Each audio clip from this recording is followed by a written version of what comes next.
Assalamualaikum warahmatullahi wabarakatuh.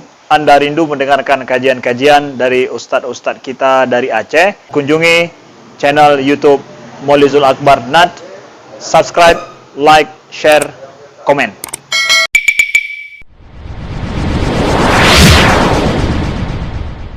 Assalamualaikum warahmatullahi wabarakatuh. Alhamdulillahi rabbil alamin. Hamdan katsiran tayyiban mubarakan fihi. Asyhadu an la ilaha illallah wahdahu la syarika lah. Wa asyhadu anna Muhammadan 'abduhu wa rasuluhul karim. Allahumma shalli wa sallim ala nabiyyina wa sayyidina al-Mustafa Muhammadin wa ala alihi wa ashabihi ajma'in. Amma ba'd. Rabbi shrah li sadri wa yassir li amri wahlul 'uqdatam min lisani yafqahu qawli.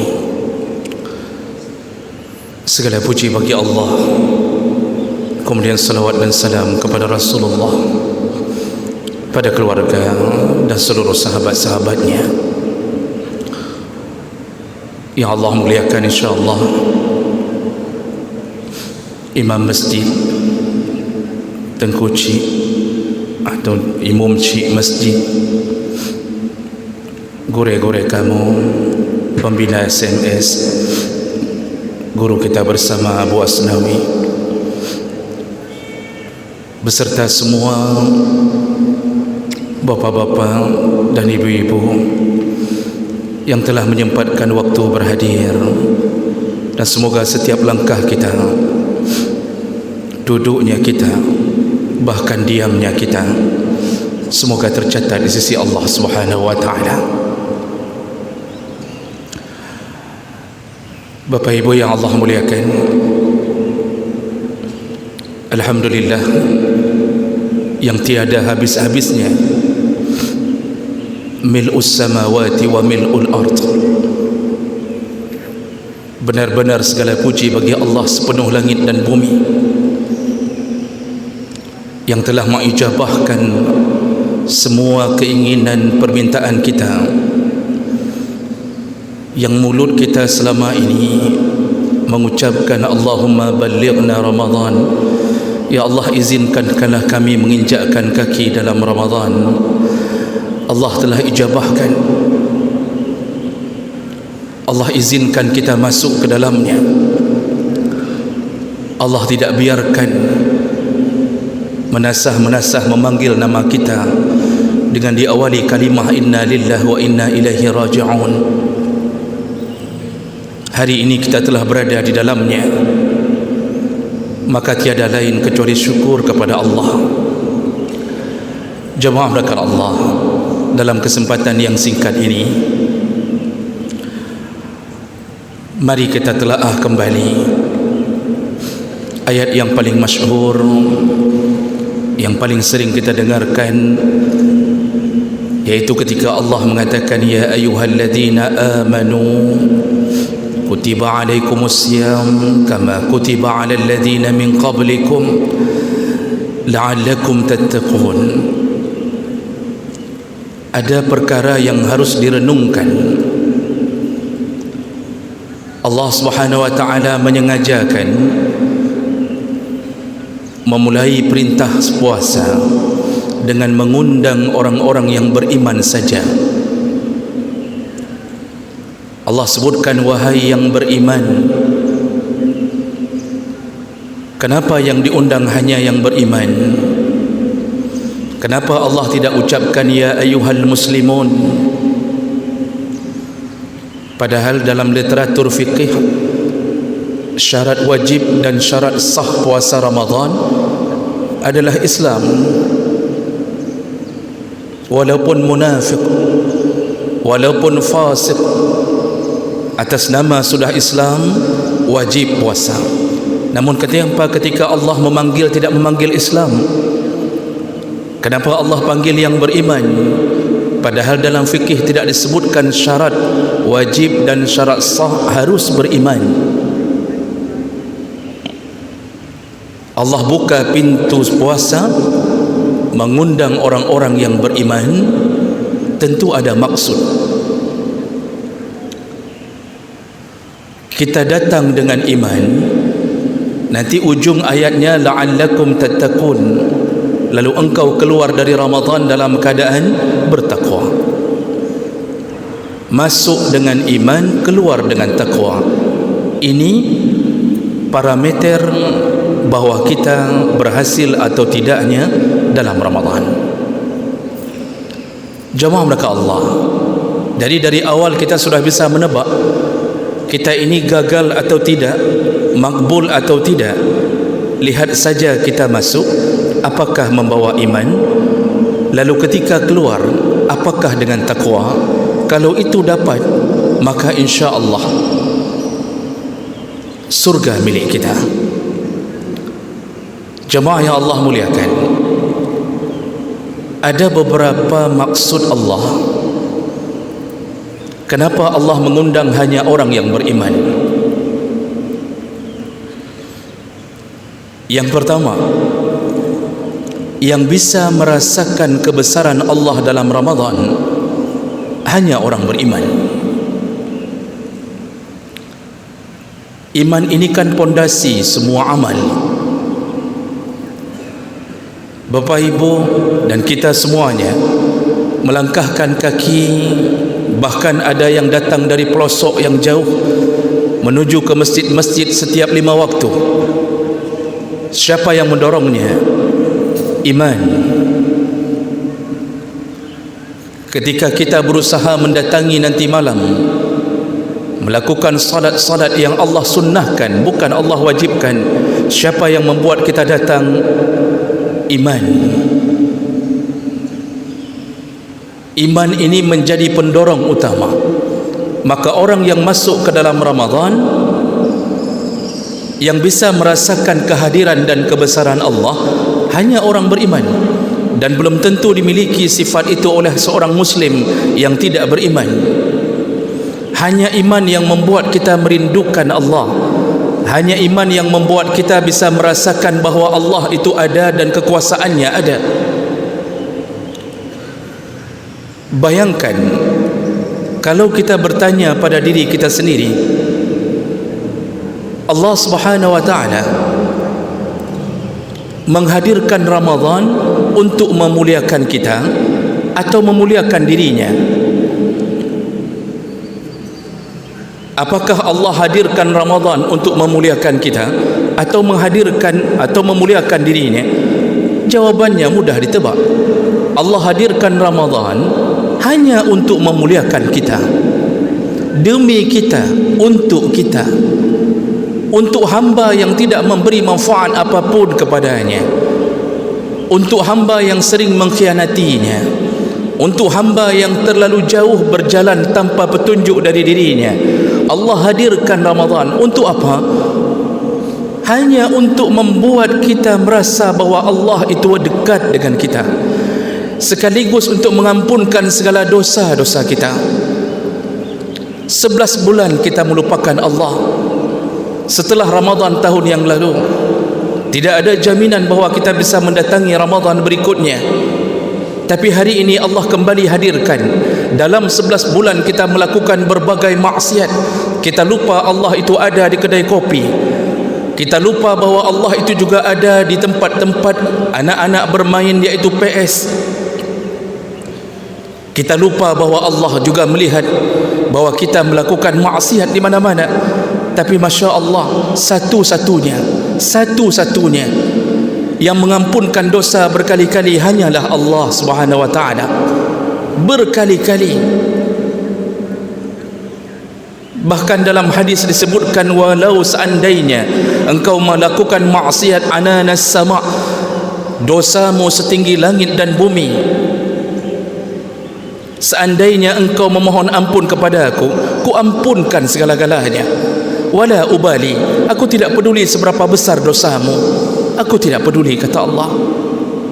Seandainya seorang hamba datang menangis di hadapan Allah, hanya menangis di hadapan Allah, menyesali kehidupannya dalam maksiat, air matanya pun membuat Allah luluh untuk mengampunkan dosanya. Di antara kita semuanya, bukankah ada di antara kita yang dulu tidak pernah solat? Bukankah ada di antara kita yang dulu meremehkan Ramadan? Bukankah ada di antara kita yang dulu adalah orang-orang yang tidak peduli dengan keluarga? Kita hinakan syariat, tapi Allah memberi ampun berulang-ulang. Tidak terasakah kasih sayang Allah Subhanahu wa taala? Allah hadirkan hanya untuk membuat kita merasa bahwa kita hamba, kita diampunkan, kita disayangi. Allah lebih sayang kita daripada kita sayang Allah Subhanahu wa taala. Jemaah merakan Allah, satu-satunya yang menunggu-nunggu hamba untuk datang hanya Allah. Tidak ada pimpinan manapun yang menunggu-nunggu orang untuk datang kepadanya, tapi oranglah yang menunggu-nunggunya. Kalau kita mau jumpa wali kota, kalau dikatakan jam 8 pagi, jam 8 kita belum muncul, kita datang jam 8 lewat 10 menit, itu sudah tidak ada lagi. Berangkat. Paling wali kota berpesan, suruh buat agenda yang baru. Kita datangi Pak Camat begitu, kita datangi siapapun pimpinan begitu. Bahkan ada yang kita datang orangnya pun belum muncul. Hari ini janji belum tentu datang. Semua pimpinan dunia tidak akan menunggu orang yang membutuhkannya, tapi Allah yang menciptakan, Allah yang membuat kita bahagia, Allah yang kemudian memberi rezeki dengan jaminan semenjak 120 hari dalam kandungan. Apa yang Allah katakan? Kutunggu engkau bertaubat. Kutunggu, kata Allah. Ketika kita tidak bangun malam, apa kata Allah? Qumil laila, bangunlah malam, jumpailah aku di tengah malam, kata Allah. Kukabulkan semua permintaanmu, walaupun qalila, walaupun sedikit saja datanglah, kata Allah. Engkau tidak bisa datang sedikit, nisfahu, setengahnya pun boleh, kata Allah. Oh, tidak bisa setengah jam, 15 menit pun boleh, kata Allah. Tidak bisa 15 minit, awinqus minhu qalila, setengah dari 15 menit pun boleh, kata Allah. Ditunggu sampai subuh, tidak datang-datang. Allah yang menunggu kita, bukan kita yang menunggu Allah. Kita di mana? Kita di atas kasur tergeletak mengorok, padahal Allah telah panggil. Subuh besoknya tidak datang juga. Allah menunggu, mudah-mudahan datang di waktu zuhur ketika aku memanggilnya. Tidak datang juga.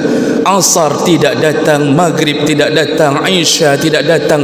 Minggu ini tidak nampak, bulan tidak nampak, setahun sudah lewat tidak nampak. Ada yang sudah 20 tahun tidak pernah salat, tidak nampak.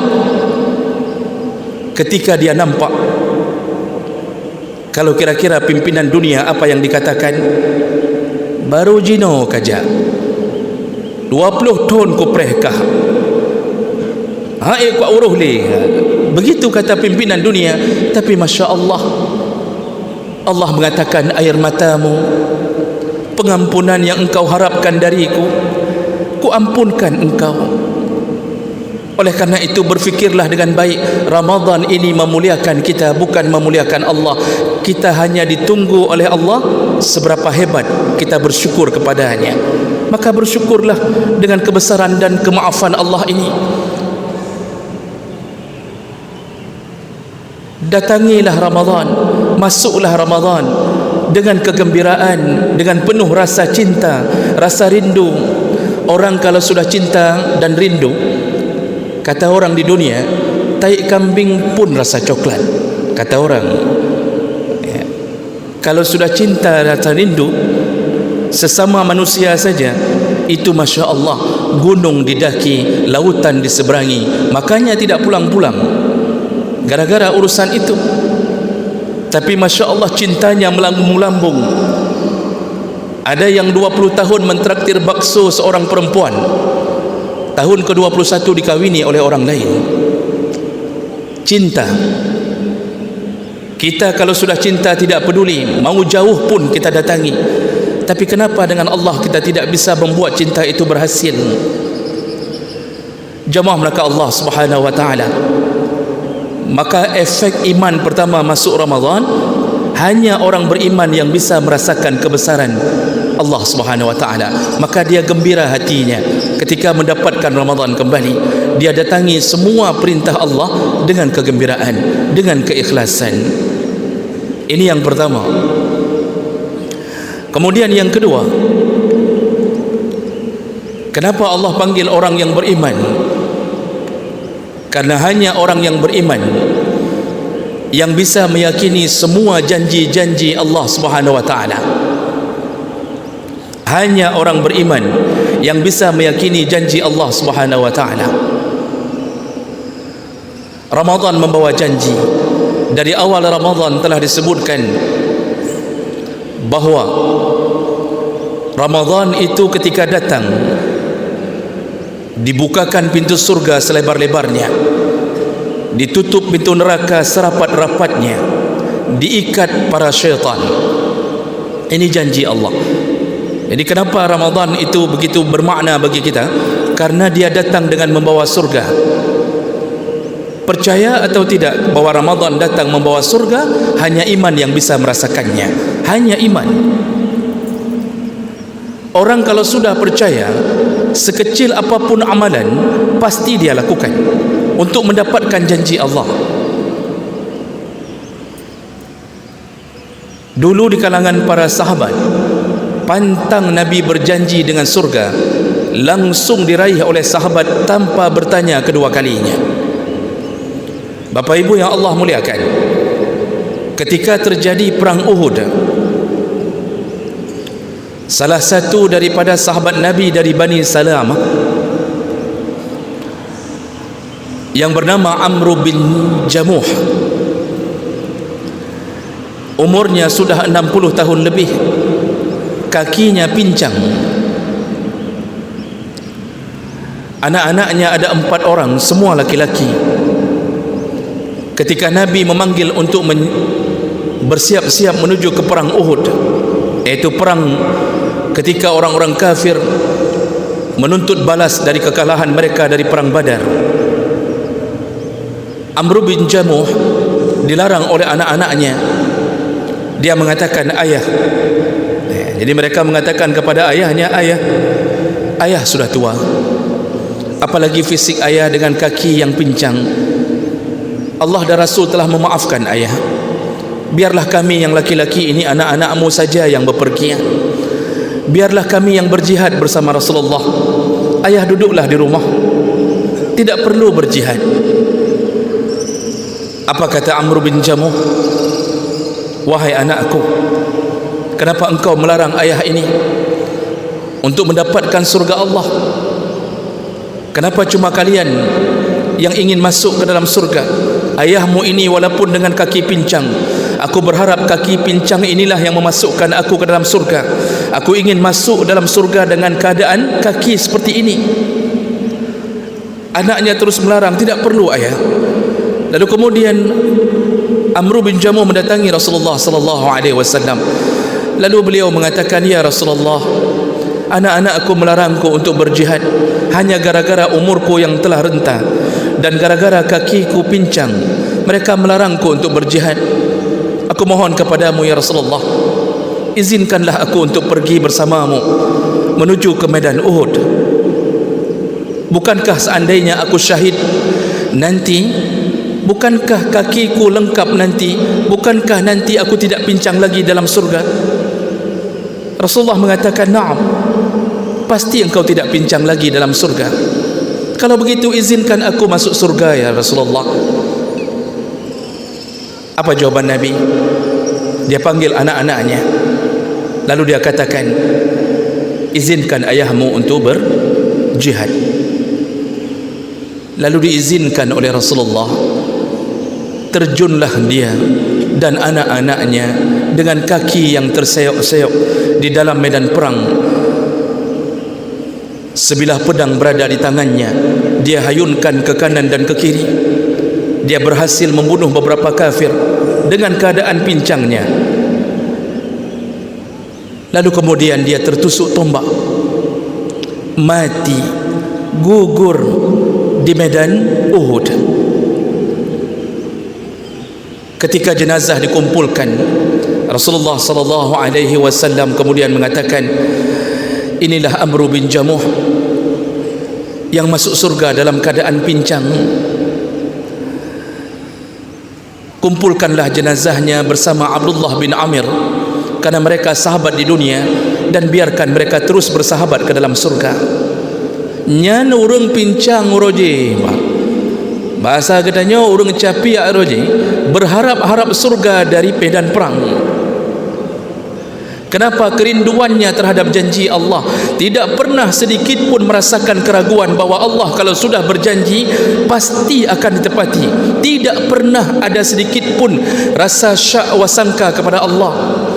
Hari ini kita tidak diminta untuk menuju ke medan Uhud. Kita diminta hanya untuk menahan lapar dan dahaga. Kita hanya diminta untuk melenggangkan kaki kita ke dalam masjid-masjid Allah. Jagalah salat 5 waktu selama Ramadan, teruskan di luar Ramadan. Jagalah tarawih, jangan ada yang bolong satu hari pun. Satu malam pun jangan bolong.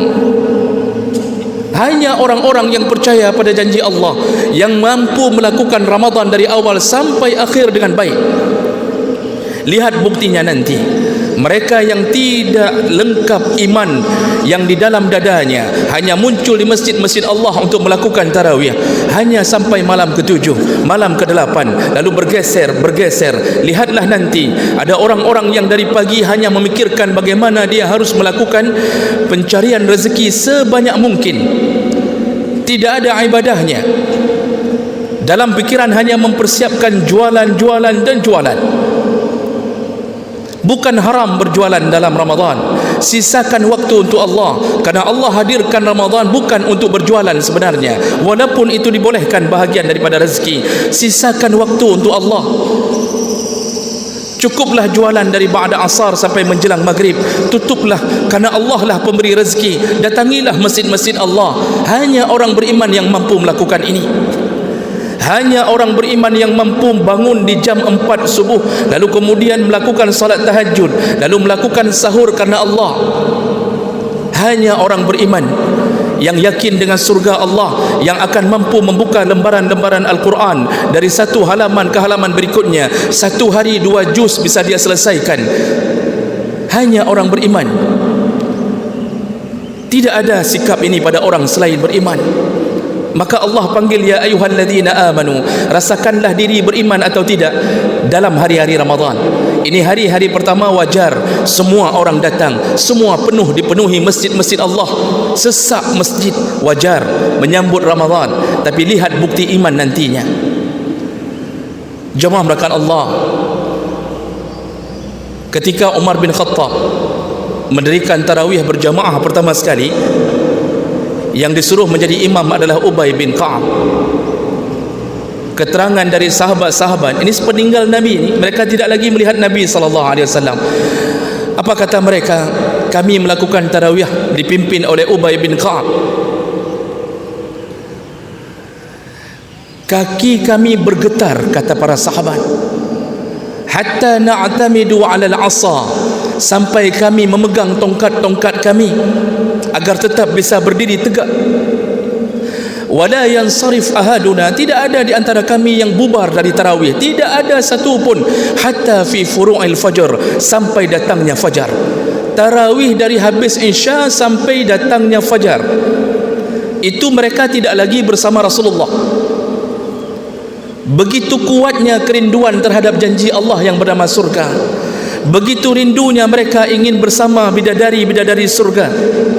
Begitu pinginnya mereka berkumpul bersama keluarga di dalam kenikmatan Allah Subhanahu wa taala yang tiada sakit di dalamnya, tiada kekurangan di dalamnya, tiada cacat di dalamnya, hanya senang demi senang. Ini yang membawa kita berhasil dalam Ramadan.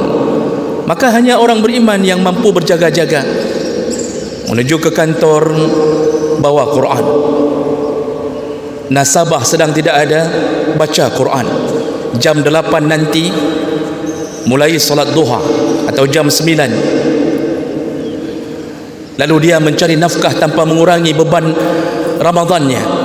Dulu waktu perang Khaybar, waktu perang Khandaq terjadi dalam Ramadan.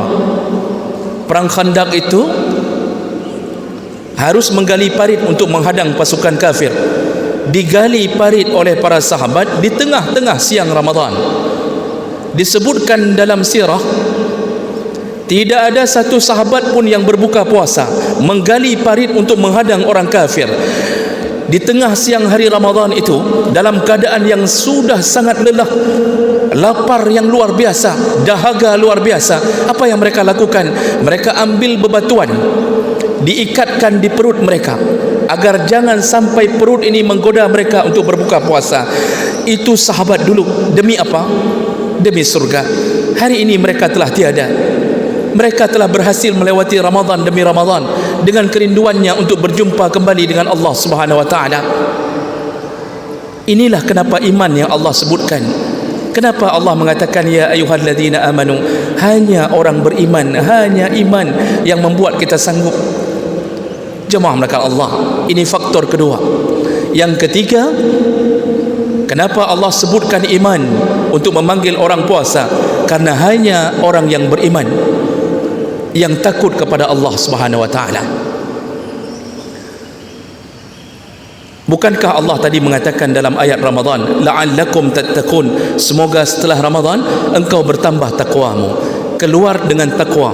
Takwa itu imtisal awamirillah, yaitu melaksanakan perintah Allah, wajtinabu nawahihi, lalu meninggalkan larangan Allah, sirrau wa alaniyah, baik dalam keadaan sepi maupun terang-terangan. Iman ternyata menjadi pondasi untuk dapat takwa. Kalau Ramadan sudah berhasil dengan baik, insya-Allah keluar dengan rasa takut kepada Allah. Seharusnya orang yang keluar dari Ramadan nanti itu tidak berani lagi mengambil kredit di bank, Pak. Seharusnya orang yang keluar dari Ramadan nanti itu tidak berani mengambil mobil yang dibantu oleh pihak ketiga, dipinjamkan uang oleh pihak ketiga, lalu kita bayar sedikit-sedikit ke pihak ketiga melebihi jumlah yang dipinjamkan. Tidak berani dia lakukan itu. Seharusnya setelah Ramadan orang tidak berani lagi membuka website porno. Seharusnya setelah Ramadan orang tidak lagi berani meninggalkan istrinya tanpa memberi nafkah. Seharusnya setelah Ramadan orang menyayangi anak-anak mereka, tidak membiarkan anak-anak mereka terlunta-lunta. Seharusnya setelah Ramadan orang tidak berani lagi melakukan zina, tidak berani lagi bermain game judi online, tidak berani lagi untuk duduk berlama-lama dalam kedai kopi sampai subuh tanpa amalan apapun. Seharusnya begitu. Kenapa? Rasa takutnya kepada Allah Subhanahu wa taala. Ini yang harus difikirkan ulang. Sudahkah kita siap menyongsong Ramadan ini? Nyo uropun. Ini hari pertama. Siapkah kita masuk ke dalam iman? Kalau tidak siap, masih rencana melakukan dosa, tidak usah puasa. Menyona rencana mentengna rencana maksiat ahli Ramadan, apa kata Nabi? Tidak usah puasa. Nabi yang mengatakan melalui hadis qudsi, kata Rasulullah sallallahu alaihi wasallam, "Wa man lam yada' qaula az-zur wal 'amal bihi", barang siapa yang tidak meninggalkan perkataan yang buruk lalu perbuatannya, artinya amalan maksiat, tidak ada rencana untuk dia tinggalkan, falaysa lillahi hajatun fi ay yada' ta'amahu wa syarabah. Allah tidak membutuhkanmu untuk menahan lapar dan dahaga. Apa maksudnya? Allah ingin mengatakan, hana payah puasa, tidak usah puasa Ramadan bagi mereka yang merencana bermaksiat. Kenapa? Puasamu tidak akan kuterima, puasamu tidak akan makbul, puasamu tidak akan kuanggap, puasamu tidak akan tercatat dalam catatan amal. Masih rencana melakukan maksiat. Oleh karena itu, seberapa hebat kita masuk ke Ramadan. Hari ini orang mendengung-dengungkan Ramadan, terhib Ramadan, terhib Ramadan. Di mana-mana didengungkan syiarnya. Tapi Masya Allah, sudah puluhan kali Ramadan yang maksiat dia tidak tinggalkan. Masihkah berharap berjumpa Allah lalu meminta kepada Allah, mana catatan amalku tentang Ramadan? Lepluh ke pubuk Ramadan, ya Allah, mana catatan amalnya? Padahal tidak ada catatan amal itu. Begitulah ruginya orang yang tidak takut kepada Allah dalam Ramadan. Maka jemaah melakukan Allah Subhanahu wa taala, lakukanlah karena iman. Masuklah Ramadan, karena iman. Bawalah iman ke dalam Ramadan. InsyaAllah kita akan selamat. Mudah-mudahan Allah kumpulkan kita kembali di dalam surganya. Subhanakallahumma bihamdik, asyhadu an la ilaha illa anta, astaghfiruka wa atubu ilaih. Wassalamu alaikum warahmatullahi wabarakatuh.